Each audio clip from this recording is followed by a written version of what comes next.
Hi guys, welcome back to Forgetful Scholar, and this week we're going to do a book tag, and this book tag is the coffee book tag. I seen it on Brandy Reads, and I believe it was originally on Witchy Reads. So, okay, let's go. Black coffee, name a series that's tough to get into, but has a hardcore fan base. I would say The Wheel of Time or The Cosmere. Those books here seem so intimidating to start for me. And a lot of my friends love them, and they're always like, oh yeah, The Wheel of Time, oh yeah, give it to like book 3 or 4 and you'll love it. I was like, I don't want to read 3 or 4 books that I don't like until okay. But then like you kind of say that and they're like, no, it's a great series, you should and I'm like, and then like I just back away. I mean, cool, bro, I back away. It's very intimidating, first of all, and then getting into that genre seems so insurmountable because like so many people are like, oh, give it to this book, give it to that book, and if you don't like the first book, I don't want to keep reading it, but then like they kind of pounce on you and it's a little like, I don't even want to start because this is a little intense, you know? So there we go. Not that people, not everyone, but you know what I'm saying. Peppermint Mocha. Name a book that gets more popular during the winter or festive time of year. I wouldn't say one, I can't think of one book, but like 2 genres I noticed get to be really popular during wintertime. And maybe this is my own biases because like when Christmas comes around, I get the urge to read Pride and Prejudice by Jane Austen. That could be me, but like I see other booktubers and it's always like horror books and classics always tend to be resurgent around that time, like the Count of Monte Cristo, things like that. But like Dracula, Mary Shelley's Frankenstein, I see a lot during wintertime, and like horror books in general. And I bet it's probably because like they wanted to read during spooky season and have it finished or something like that. But like I do see, but not just horror books, like classical horror too tends to be a huge boom towards winter. I mean, maybe that's just the people I watch, I don't know, but that's the only kind of thing I can think of. I can't think of like one specific title that resurges like every winter. No, I can't. Charles Dickens, a lot of his books come up again, things like that. But one specific, I don't really, I can't think of one specific book. Just like the genre, yeah. Hot chocolate. What is your favorite childhood book? Okay, so actually I think I have it. Hold on. Yeah, I have it. I kept it all these years. It is in not the best condition. Dragon Tales, A Book of Dragons by John Patience. And like, this is, it's a very big book, okay? It is not in the best condition.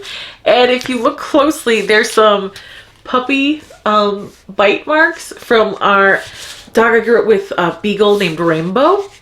You can see her little indents here. I don't actually think this has okay, so this is the 1990. This was published 1990. I don't even want to tell you how old I am, so there you go. And it has 4 books: Tall Stories, Dragon Tales, Humble Bumble, The Little People. So yeah, this is I literally have it. I literally still have it. Well, I don't know if it's beautiful illustrations, nice big print, so the kiddos can follow along. It's just I turn to this page. This little rips here, like no wonder I am the way I am. Yeah, but no, I mean, isn't that crazy? I still have it. Poor thing has been through it, but I kind of love that there's like the little bite marks. I don't know. I'm happy I have that because how cute is that? Yeah, so I still have that. Okay. Double shot of espresso. Name a book that kept you on the edge of your seat from start to finish. On the edge of my seat, I would have to say, and I've talked about this book a lot, so forgive me, Dungeon Crawler Carl, the first book by Matt Dinneman, because I've never read RPG Lit before. I have played RPG games, tabletop, and on the, otherwise, but I was so enthralled from like the first page until the end. Like, it's like, what's happening with this? What's going on? Carl, what's up? Carl, Princess Donut, what's happening? And I did not want to put it down. And I was so captivated that I'm like, I'm reading the whole series, man. And I have a bunch of books on my TBR now that are RPG lit. I have been warned that Dungeon Crawler Carl is the most accessible. It's not as crunchy with the numbers and leveling up as other books. But yeah, I know I've talked about this book so much lately. But I mean, I'm just being honest. From the first 10 pages where the world ends to like the end, to like the last second of where he goes up to the next dungeon. I'm like, what's gonna happen now? So I liked it. Starbucks. Name a book you see everywhere. Like off the top of my head, I would say romantasy books I see everywhere, but that's just because it's a new genre, I think, but the Fourth Wing books by Rebecca Yarros, I do see everywhere. Even in other booktubers that even now still people bring it up. That book, or like the third one in the series, I think, or fourth one, I don't know. Onyx Flight or something. I'm not sure. I don't read the books. But I do see it everywhere. I do. This is probably the middle child in me, but like when it first came out, I was like, okay, dragons, interesting, maybe. But then I started seeing it so many places. I was like, no, I don't want to. You can't make me. Don't tell me what to do. And then I'm happy I didn't, because I don't think I would. I don't think I would like it. I don't think it's for me. You guys know how plot holes and if character development falters, how much that drives me nuts. So, yeah, I mean, I'm sorry. Fourth Wing's like the Starbucks of the book world at this point, The Hipster Coffee Shop. Give an indie book author a shout out. Okay, oh my god, I talk about this author all the time.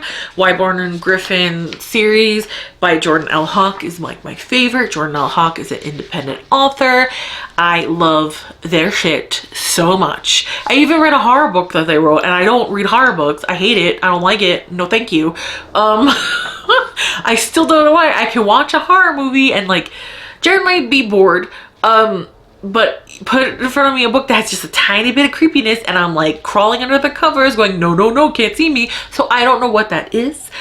Part of me thinks it's like my dyslexia, so I'm like so focused on the book, everything else fades away, where movies, I get kicked out like that, but like, I love Jordan L. Hawk. They have such a clever way of putting in found family, putting in hard-hitting social issues into these quote-unquote paranormal nothing romances, which is ridiculous because they're wonderful. They have a great way of, and again, I don't like creepy things in my books, but they do put creepy things in their books, and I'm like, yes, please, and some more. So I don't know what that is, but there we go. Jordan L. Hawk, try them out. I love them. They're amazing. I would probably crap myself if I ever met them. I should probably cut that out. Anyway. Oops, I accidentally got decaf. Name a book that you were expecting more from. Oh boy, are you ready for this? I did a whole buddy read and a whole rant with my big sister about this. Just One Damn Thing After Another, The Chronicles of St. Mary's, Book 1 by Jodi Taylor. The most study in internal misogyny. That book was the worst. And I was so excited to like try a science fiction genre. And I was like, ooh, the back cover made it seem like time travel Indiana Jones. I was like, ooh, that sounds so cool. And granted, they do time travel and they are archaeologists, but everything else was freaking bullshit. It was the worst. If I wasn't buddy reading it, I would have DNF'd it at page 6. Like, and I usually try to go to at least page 50 to 100 to see what's going on. 100 if they're indie authors, 50 if they're mainstream. Like, I try. Every other woman was like an enemy. She couldn't, like, it was just, I think she was supposed to be funny, but she only came off as bitchy. And like, don't be like, oh, it's British humor. I watch a lot of British TV. I read a lot of British books. I like the dry, sarcastic humor that tends to be in those genres, in those mediums of entertainment. This was not it. This missed the mark. And I was like, tell me you hate your fellow women without telling me. Like, holy moly, this was and boring as hell. Like, how do you make time travel Indiana Jones boring? I don't know. She did it. Go read it. No, don't go read it. Actually, I don't want you to feel that pain. I don't want you to feel that pain. It was the worst. And if I go into it, I'm going to give myself a headache. Like, I gave myself a headache ranting about it in that video. But like, oh my gosh, I hated it. I hated everything about it. And I was so excited. And I was so disappointed that I'm like, I shied away from science fiction because of it, until my friend's like, no, the Murderbot Diaries, you gotta try it out. It's your kind of humor, you'll like it. And you know, they said Dungeon Crawler Crawl I would like, so I was like, okay. And they were right. I do enjoy that. So at least it didn't put me off the genre completely, but it almost did. Okay, The Perfect Blend. Name a book or series that was both bittersweet but utterly ultimately satisfaction. Okay, so I've had a couple of I had a couple of good books lately. So the White Boy and Griffin books I always love that series. Definitely a series I would revisit. Love them. My Vampire Plus One by Jenna Levine. I had such a fun time with that. It was funny. It was cute. Vampires, but silly. Like, what they do in the shadows kind of silly, and I really liked it. And I was surprised by that because contemporary and paranormal contemporary romances, so picky. So that was a wonderful surprise. Back in the Spell, The Witches of Thistle Grove, by Lana Harper. I really liked. It's the third book, I think, in that series. Really loved it. I loved Nina and Morty. Loved their chemistry. Loved everything going around. Loved that she was from like the evil family, but she was so sweet and so full of anxiety. And like, it was so cute. I loved it. And Murder by Cheesecake, The Golden Girls Cozy Mystery by Rachel Esram Courage. That was so much fun, and that author did such a great job of capturing the magic of the Golden Girls and then mixing it with like a little murder she wrote, you know, like whodunit. So that was so satisfying. So those three books were surprisingly satisfying.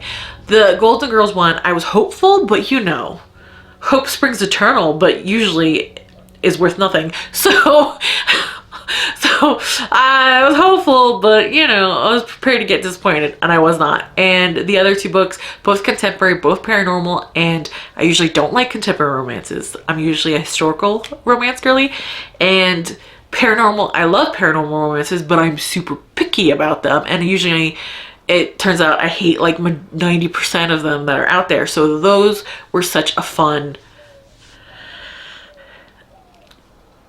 like, oh, look at that. I didn't think those would be, like, they were totally satisfying. And again, Jordan and Hogg, I love most of their stuff, but The White-Born Griffin and Wrath and Rune, those two series I love, and happily revisit all the time, by Jordan L. Hawke. So that was good. Okay, An Irish Pub Song by Rumjacks, a book that is misunderstood. I'm gonna say The Pumpkin Spice Cafe, Dream Harbor, Book 1. But the whole Dream Harbor series, I think, by Lori Gilmore, because literally people see it and the cover tells them, oh, cozy mystery. It does not tell them spicy, very spicy, small town romance. So there's a bunch of people, including my sister's mother-in-law, who picked it up thinking, oh, cozy mystery. And then, boom, intimate scenes. Like, what do you mean? You know, there was no mystery and there's a whole lot of stupid. So like, what my sister said, she was pretty annoyed by that, pretty peeved. Because like, yeah, if you are going for one genre and then you pick a completely different, you think the book is one genre, right? And you expect to read that genre and then all of a sudden, boom, it's something else. You're not going to be happy, right? And again, the authors, like as we found out from the whole lessons in chemistry debacle, the authors have very to little no say of the cover art, you know, so I'm not going after the author. It's not the author, right? It is the publishing company. I believe it's Berkeley or HarperCollins.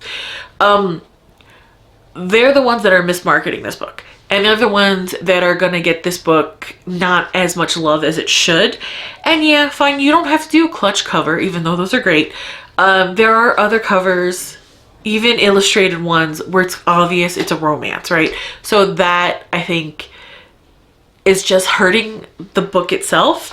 So I don't know why the published companies are doing it and continuing to do that, because the Dream Harbor series continuously has the same bullshit cozy mystery coded cover instead of romance. But it is very much so a spicy, very spicy, small town romance books. You know what I mean?